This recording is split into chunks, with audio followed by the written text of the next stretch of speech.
Hello students, welcome to 70th lecture of structure of atom. In last two lectures we discussed about quantum numbers and two different sets of quantum numbers for electrons were provided to you at the end of the previous lecture, and let us start with the solution. First set of quantum number was n is equal to 4, l is equal to 3, ml is equal to 0 and s is equal to plus 1 by 2. So as we can see in this case, n is equal to 4, so l value must be less than that. So it is 3, so that means n is equal to 4 is possible, and for that l is equal to 3 is also possible. And if l value is equal to 3, then ml value will start from minus 3 to plus 3, and value of ml is between it, so that means ml value is also possible. And last, s value, it must be either plus 1 by 2 or minus 1 by 2, and it is plus 1 by 2, so it is also possible. So this represents correct set of quantum numbers for an electron. That means this type of quantum numbers are possible in atom. Next one was n is equal to 2, l is equal to 1, ml minus 2 and s minus 1 by 2. So if n is equal to 2, then l must be less than that, and it is 1, so it is possible. Now l is equal to 1, that means ml value must be between minus 1 to plus 1, but here ml value is equal to minus 2, that means it is not in this range. So this type of ml value is not possible for l is equal to 1. So that means this set is incorrect. These type of quantum numbers are not possible for an electron present in atom. And s value is okay, it is minus 1 by 2, so it will be correct, but in this case ml value is incorrect, so this type of set of quantum numbers is not possible. Now let us start with problem number 2.17. What is the total number of orbitals associated with the principal quantum number 3? We can do it by two different ways. First one, a longer way.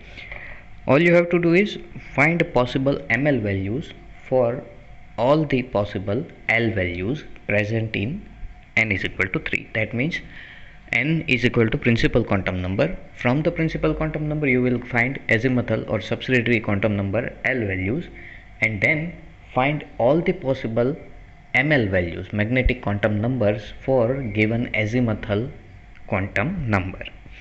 So first of all, let us find all the possible values of l for n is equal to 3. If n is equal to 3, then you will get three different l values, and it will be 0, 1 and 2. So 0 represents s, 1 represents p and 2 represents d. That means we have 3s, 3p and 3d orbits. Now let us find ml values in it. So as mentioned earlier, ml values will start from minus l to plus l. For l is equal to 0, you will find only one possible ml value, which is 0. For l is equal to 1, you will find three possible ml values: minus 1, 0 and 1. And for l is equal to 2, you will find five different l values, ml values: minus 2, minus 1, 0, plus 1 and plus 2. Okay, so all of these ml values represents orbitals. And how many of them we have? 1 from s orbital, 3 from p orbital and 5 from last d orbital. So total we have 9 orbitals. So for n is equal to 3, you will get 9 orbitals. Okay, now suppose let us assume same question is asked in MCQ. So how can you find total number of orbitals in principal quantum number 3? Simple thing is, as mentioned in textbook, it is already mentioned, number of orbitals in given quantum number is equal to n square. That means all you have to do is square the value of principal quantum number and you will find possible orbitals in it. So here principal quantum number is 3. So 3 square is equal to 9 and it is our answer.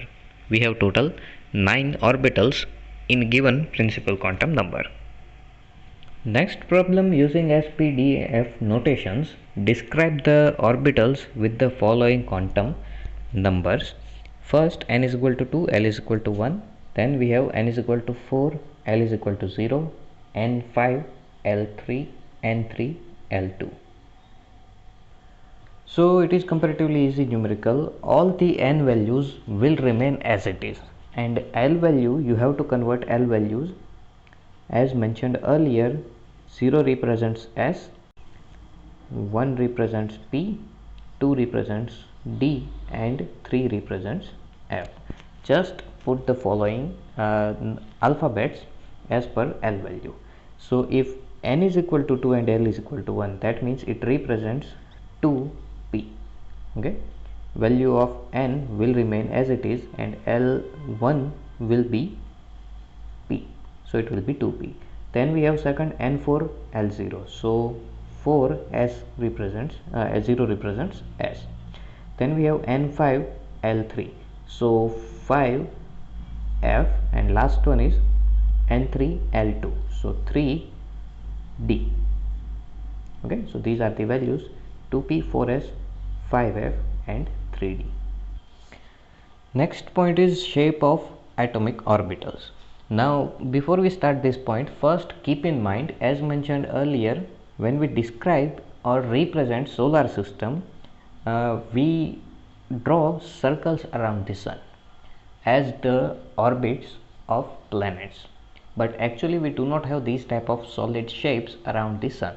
Okay, so same thing here, we are discussing about atomic orbitals. That means region in which electrons will be obtained, or we have some probability to find electrons in certain region. They are not actual solid shapes. Okay, they are just areas or possibilities to find electrons in certain region. As for example, suppose around this nucleus, let us draw a circle. Okay, so this is a range, and in this range there is a possibility to find electrons somewhere. But let us say you will find electrons somewhere in this shape, but not in around it, and somewhere here, and no elsewhere you will find the electron. That means probability of finding electrons in these areas are 0, as well as in these areas it is 0 as well, but somewhere here you will find electron. Okay, so there is some probability of finding electrons in these areas, so we will represent this as a shape of orbit. Okay, that means at certain point, if you are able to find electron or there is some probability of finding electron, then we will consider it as a shape of orbit. There are no such rigid shapes around atom. The orbital wave function or SRI for an electron in an atom has no physical meaning. That means it is just an imaginary concept or mathematical term which represents some energy values or possibilities of finding electrons. It is simply a mathematical function of the coordinates of the electron. However, for different orbitals, the plots of corresponding wave functions as a function of r, the distance from nucleus, or in simple manner, suppose if electrons are revolving around the nucleus in circular path, then it will be radius. So are different. So let us observe figure 2.12 first. So as we can see here, we have a graph for two different orbitals. First one is for 1s and second one is for 2s. So as we can see, we have r, that means distance, versus SRI, okay, in both of them. So as we can see in first one, SRI value is highest at least possible distance 0. In case of 2s orbit, it is slightly changed. Initially it will instantaneously decrease just like 1s orbital, then after some time it will increase again, and then constant result will be obtained. This is for 2s orbital. According to German physicist Max Born, the square of the wave function, that is Schrei square, at a point gives the probability density of the electron at that point.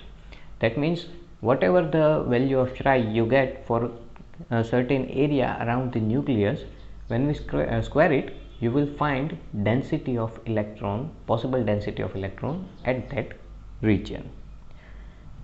And the variation of a Schrei square as a function of r, that means increasing distance or distance from the nucleus of electron for 1s and 2s orbital, is given in figure 2.12b. So this is the 2.12b image, and as mentioned, Schrei square represents possible density of electron around the nucleus. Okay, so here we have density and here we have distance from the nucleus on x-axis. So as we can see, for 1s orbit, initial density will be highest. If distance is comparatively less, then density will be more. But here note that at exactly 0 level, you can see this line is not touching y-axis. Okay, that means it represents at certain value you cannot find electron near to the nucleus. As for example, suppose this is our 1s orbit and this is our nucleus. So close to the nucleus, that means around this line, probability will be maximum. But if you pass through it, that means if you try to enter inside it, you will find no electrons. Okay, that's why no electrons are mentioned here.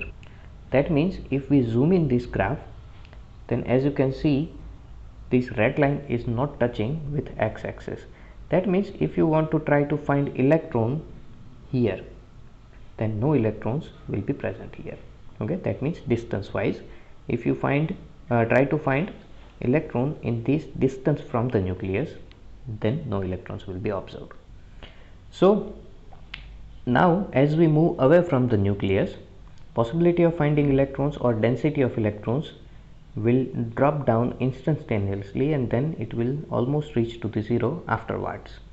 So this is for 1s orbit. Now for 2s orbit, initially same results will be obtained. Extremely close to the nucleus, probability of finding electrons will be 0, or density of electron will be 0. That means at exact adjacent area of the nucleus, electrons are not present. After certain distance, electron density is observable, and then as we increase the distance slightly, it will drop down, then it will obtain slight peak, then it will increase, and then again it will decrease and reaches to the 0. This is for 2s orbital, and this value Schrei square represents density of electron. And in these graphs, you may note that the curves of 1s and 2s are different. It may be noted that 1s orbital, the probability density is maximum at the nucleus, and it decreases sharply as we move away from it. On the other hand, for 2s, the probability density first decreases sharply to the 0, again starts increasing. After reaching a small maxima, it decreases again and approaches 0 as the value of r increases further. That means, as mentioned, for 1s orbital it constantly decreases, for 2s orbital it will decrease, then it will slightly increase, and then again it decreases. So the region where this probability density function reduces to 0 is called nodal surface, or simply nodes.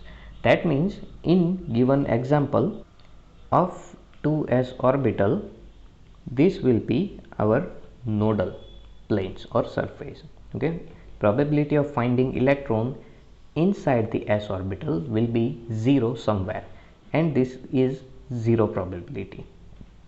For 1s orbital, between the s orbital you won't find any nodal plane. It directly decreases and reaches to the 0.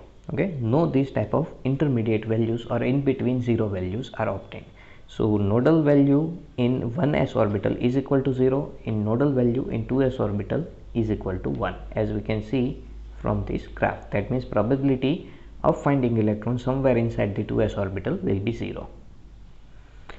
In general, it has been found that ns orbitals, that means all the s orbitals, have n-1 nodes. That means for one s orbital, principal quantum number is 1. So 1 minus 1 is equal to 0. You won't find any nodes in 1s orbitals. In 2s orbital you will find one node, and same so on. In 3s orbital you will find two nodes, in 4s orbital you will find 3 nodes, and 5s you will find 4, in 6s you will find 5. So as the principal quantum number increases, nodes also increases. That means more and more regions will be obtained which has 0 probability of finding electron. In other words, number of nodes of 2s orbital is 1, 2 for 3s, and so on. So this probability density variation can be visualized in term of charged cloud diagrams, figure 2.13. So as per this visualization, circles represents a range or distance or a size of orbitals. Okay, rigid circles, and these type of circles do not exist inside the atom. It is just for representation, just like our planetary system. And all these dots actually represents possibility of electron. If dense dots regions are mentioned like this, so it represents more number of more density of electron, or more probability of electron will be present there. And if lighter dots are observed, that means less probability of electron. So we can say that in these regions probability of electron will be comparatively less. In center region it will be comparatively more. And this solid circle represents orbital 1s. So as we can see, inside the orbital you do not find 0 probability or 0 density possibility for electron, but for 2s, this region, that means starting from this area to the center area, this inside this two circle we have an area, and in this area probability of finding electron will be 0. You won't find any electron in this area. That's why this is the node of 2s orbit. Boundary surface diagram of constant probability density of different orbitals gives a fairly good representation of shape of the orbital. That means now we are moving on the shape side. So as the dot shape represents, it represents density, and if we convert all the possible density values in a solid shape, you will find good representation of shapes of orbit. So a boundary surface or a contour surface is drawn in space for an orbital on which the value of probability density Schrey square is constant. In principle, many such boundary surfaces may be possible. However, for a good orbital, only that boundary surface diagram of a constant probability density is taken to be good representation of the shape of orbital, which encloses a region or volume in which the probability of finding the electron is very high, say 90%. Let us understand this point with our given example. So as you can see, 1s orbital is mentioned here, and one solid ring is drawn to represent 1s orbit as a spherical shape. But notice outside of this circle we still find some possibility or probability of finding electrons, because dots are also present around the solid ring or circle. So it represents we may still find electrons of 1s orbital in this area, that means outside of this solid ring, but probability of finding electron outside of this solid ring will be less than 10%. Okay, but most of the case 90% electrons or 90% time electrons spends time inside this solid circle. So we will concentrate on higher possibility. Otherwise all of these orbitals electrons are extended at far more distances, and we cannot find exact shapes of these orbitals. That's why we are concentrating the possibilities, and a less probability of finding electrons will be ignored. Boundary surface diagram for 1s and 2s orbitals are given in figure 2.13b. So they are just a spherical solid ball type shapes. So one may ask question, why do we not draw a boundary surface diagram which bounds a region in which the probability of finding electron is 100%. So problem is 100% probability, that means we know the exact location of electron, and it is not possible. So as mentioned, the answer to this question is that the probability density Schrei square has always some value, howsoever small it may be, at any infinite distance from the nucleus. That means for 1s orbital, any distance, that means at infinite distance for the given electron, you may find some value of Schrei square. That means just assume that this is our atom with 1s orbital. So this is nucleus and this is 1s orbital. So probability of finding electron will be 90% inside this region. But at this point you will find some value of Schrei star for 1s orbital. That means it has some density for 1s orbital's electron. At infinite distance you will find still some value of Schrei square for given 1s orbit. That means there is some possibility of finding electron at infinite distance from the nucleus for closest possible orbitals. Okay, and same is true for next orbitals as well. So no matter what is the distance of nucleus from the electron, you will still find some possibilities or some density values. That's why we cannot use 100% values to represent solid shape of orbitals. And that's why it is not possible to draw a boundary surface diagram of a rigid size in which the probability of finding electron is 100%. So boundary surface diagram for s orbital is actually a sphere centered on a nucleus. So it is almost like a ball, perfect sphere shape. In 2 dimensions, the sphere looks like a circle. It encloses a region in which probability of finding electron is about 90%. Okay, so it is a spherical possibility around the nucleus.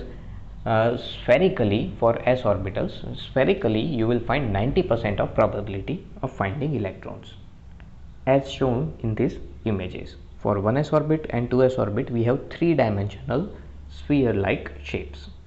Thus we see that 1s and 2s orbital are spherical in shape. In reality, all the s orbitals are spherically symmetric. That is, the probability of finding electron at given distance is equal in all the direction. That means, let us say in x axis, direction of x axis, at the given distance, let us say at 0.1 nanometer distance, if probability of finding electron is 5, then same value in y direction or in z direction will be. So it represents, it is spherical in shape. It is also observed that the size of s orbital increases with increase in n value. So maximum size of sphere will be observed in highest n value, and as mentioned in this case. And as we move further away from the nucleus, principal quantum number increases, and that's why size is also increasing. Boundary surface diagram of 3 2p orbitals. L is equal to 1. P represents L value 1, and as mentioned earlier, we have 3 possibilities of ML values in L1: -1, 0 and +1. All of these 3 ML values represent 3 different orbitals, and these 3 different orbitals are shown in figure 2.14. These diagrams, the nucleus is at the origin, that means at the center, where unlike the s orbital, the boundary surface diagrams are not spherical. Instead, each p orbital consists of 2 sections called lobes that are on either side of the plane that passes through the nucleus. Okay, we have 2 different lobes on each side of the plane passing through the nucleus. and on this plane probability of finding electron will be 0. So it represents node plane. Okay, because as mentioned earlier, if probability of finding electron is 0, then it is node. So here diagram is mentioned for 3 possible ml values of L is equal to 1. That means, as mentioned earlier, all of these 3 orbitals represents p orbitals, and p, that means L value will be 1.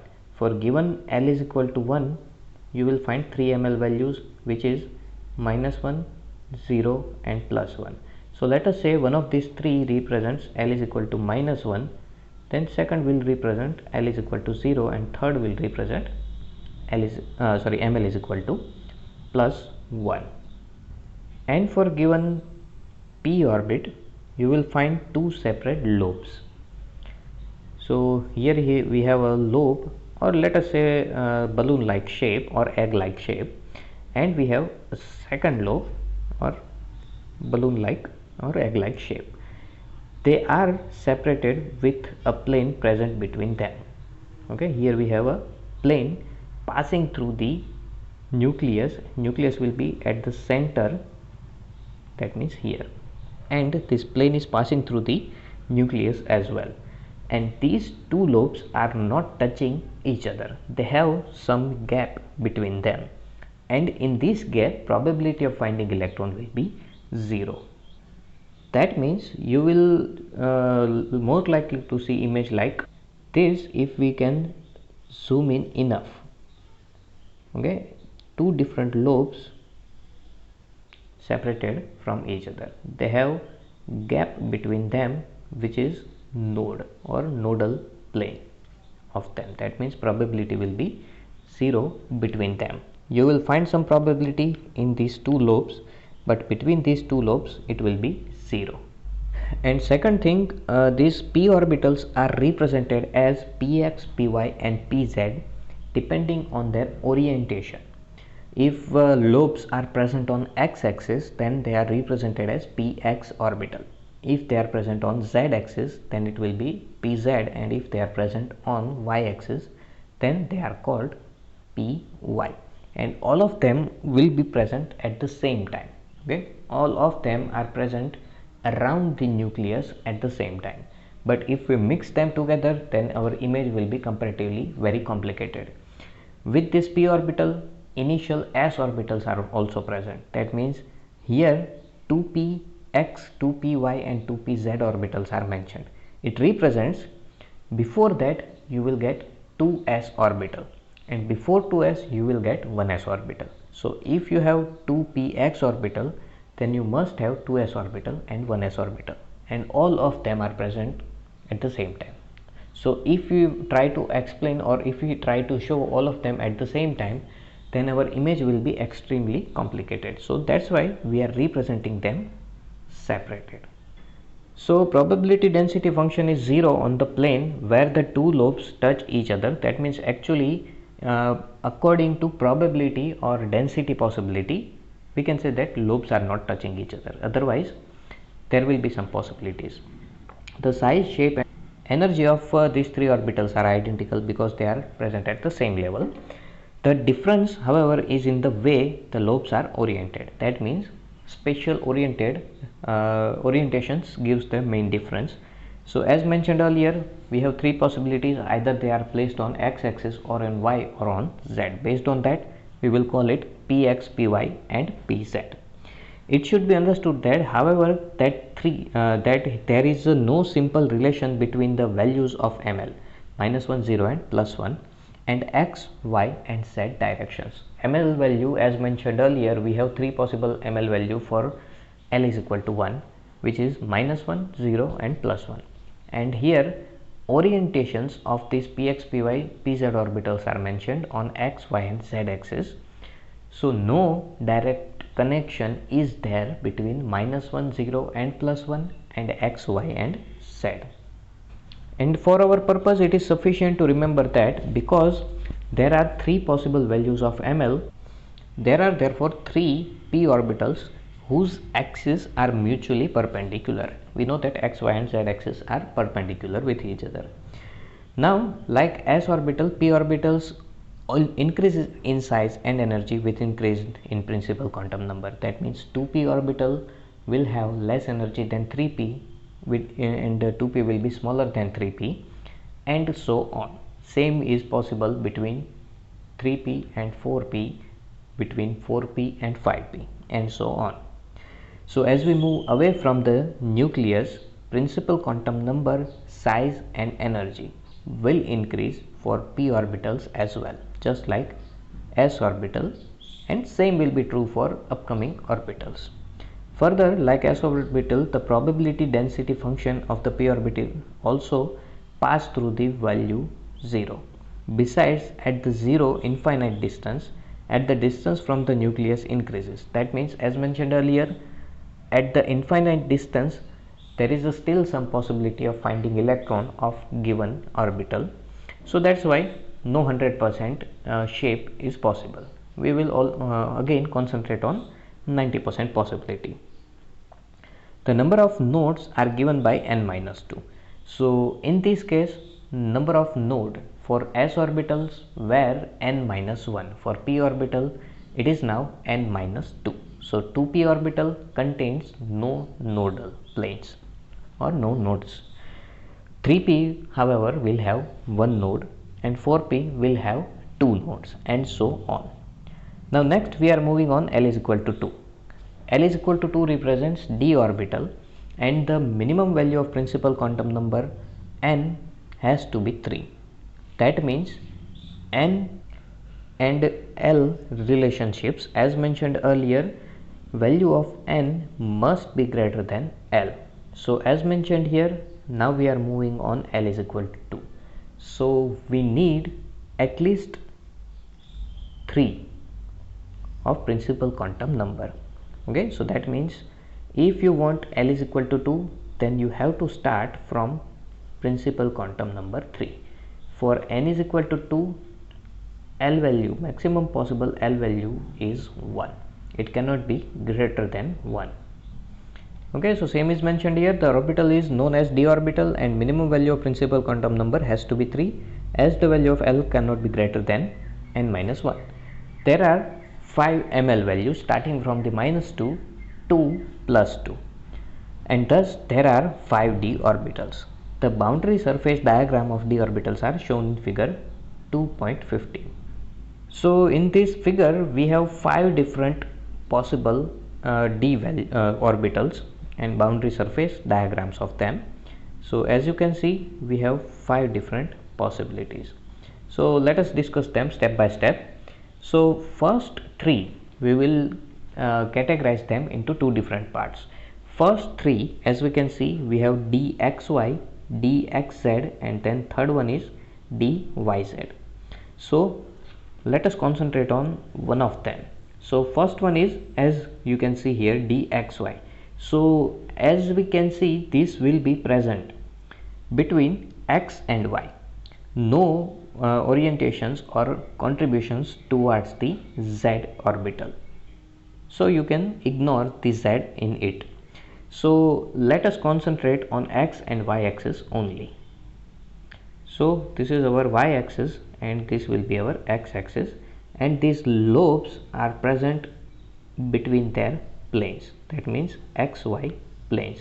No contribution on z planes or z axis are present. Okay, so these orbitals lobes are present between the axis x and y. Okay, so this is in between the axis orbitals. Similarly, if we concentrate on next one, dxz, so again no contribution towards the y axis. These 4 lobes are present between x and z plane, and same thing with third one, dyz, between y and z plane, no contribution towards the x. All of these 3 orbitals have exactly same shape, but just orientations are different. Just like px, py and pz, all of them are same in energy, same in shape, but just difference is orientations. One is present on x axis, second is on y, and third one is on Z. Similarly, in this case, first three orbitals, first one is present between x and y, second is present between x and z, and third is present between y and z axis. So these three are between the axis orbitals. Next one is, as we can see, we have x square minus y square, and as you can see from this shape, these lobes are present on axis. Now we are moving on our second category. First three were between the axis. In this case, these lobes are present on x-axis and y-axis. So these are on axis orbital, first of on axis orbital. So all the four lobes are present on x and y axis. And last one, we have dz square. So this orbital is present on z axis. It is not present 100% on z axis. Some of the portion is present on x and y, but as you can see, a sphere disk present in x and y. That means less probability in x and y and more probability on z axis. Okay, so this orbital is also present on axis, z axis. So from these five, we can categorize them in two different parts. First category, on axis between the axis orbitals, we have three orbitals, dxy, dxz, dyz. Second category, on axis orbital, dx square minus y square and dz square. We can say that shape of first four, xy, yz, zx and x square minus y square, all of them are same, just orientations are different, and last one has comparatively different shape. All of these d orbitals are equal in energy, so it depends on n value. So n, if n values are same for all the d orbitals, then energy will be same. So all the 3d orbitals, xy, yz, zx, x square minus y square and z square, all of them are equal in energy. Same is true for 4d and same is true for 5d and so on. And energy of 3ds will be less than 4ds and energy of 4ds will be less than 5ds. So same is applied just like before for s and p orbitals. This will be the same. So also have shapes similar to 3d orbitals and different size and shapes for other orbitals. That means 3d have, all of them have same energy, 4ds are bigger and all the 4ds are same in energy, 5ds are even bigger and all of the 5ds are same in energy. So besides the radial node, that is probability of density function is 0, the probability density function for np and nd orbitals are 0 at the planes passing through the nucleus. For example, in case of pz orbital, xy plane is node. So pz is not contributing in x and y direction, so that means it will be 0 in those directions or in plane. In case of dxy orbital, there are two nodes passing through the original bisecting the xy plane containing z axis. Bisecting, that means dividing in two different parts. Section, that means cutting at one side or one part, and bisection, that means we are cutting it from two different sides. So these are called angular nodes, and the number of angular nodes are given by L. That is one angular node for p orbital, two angular node for d orbital, and so on. The total number of nodes are given by n minus 1, that is sum of L angular nodes and n minus L minus 1 radial nodes.